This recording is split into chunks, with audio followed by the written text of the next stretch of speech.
Maryland resident Pat Brown sparked a wave of outrage recently when she created a, quote, white women yoga group on the website Meetup. The group, she said, was, quote, to allow space for white women to gather in the name of yoga, surrounded by the supportive community of white people, white yoga instructors, and all-around safe white spaces. Now, to be totally crystal clear, Pat Brown is against racial segregation for any group. The group she put online was completely fake. She was making an important and too seldom made point. Segregation is coming back to this country, horrifyingly, in the guise of racial safe spaces. It's a point her critics seem determined to miss and misrepresent, of course, because they're dishonest. Pat Brown joins us tonight to speak directly. Pat, thanks very much for coming on. So I just want to be clear for the third time.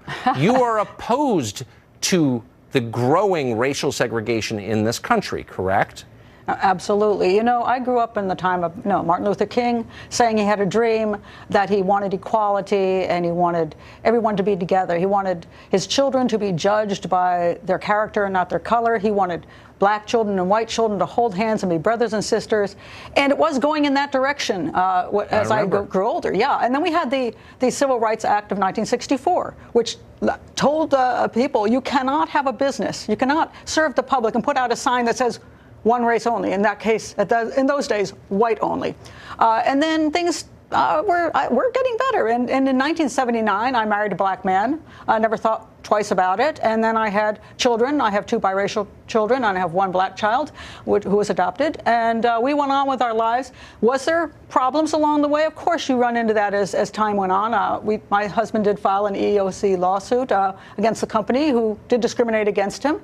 He eventually got the job with the company and worked for them for the next 20 years. There were little incidents here and there, but I raised my children to love everybody, to respect everybody, and to judge them by their character. Yes. Yeah, and things were I was so relieved as my kids grew older because I said, they're going to do okay in life. And they have done all right in life. But then, over the last decade, I've noticed things turning around, where we're now seeing things through a racial lens, where groups at this point, whites in time, are being called oppressors. And if you're not a white, you're a marginalized person.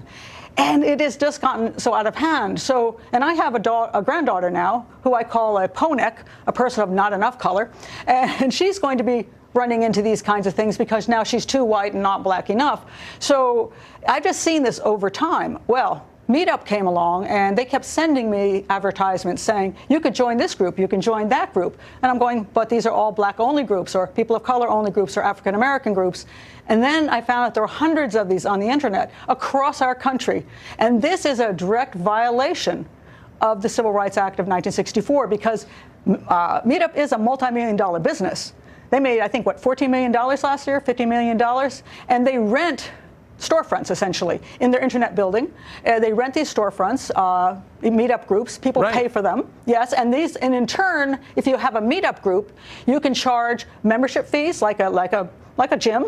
You can charge for special events like a dance club. You can charge for lessons like salsa lessons. Of course. Yes, but they're practicing segregation. They have hung out the sign that wasn't ever supposed to be hung out. If you're advertising to the general public, and Meetup not only permits it, they actually told me that it is absolutely permitted. You can't say who you won't let in, but you can say who you will let in. Like, again, you can say blacks only or whites only. So, I mean, unfortunately, we're out of time, but I just want to be totally clear. You are making a statement, and your life itself has been a statement against segregation. Absolutely. And for that, you were attacked as some sort of bigot. And I want that to stand as a testament to the insanity of the moment that we're living in. That's true, but the most important thing is this is against the law, and we do not want to go back to segregation and separation. And I'm going to fight this and take this to court against me. Well, I hope that you will. And I hope that you will, and I strongly hope you will come back and give us an update. Pat Brown, thanks very much for that. Okay, thanks, Good Tucker. to see you.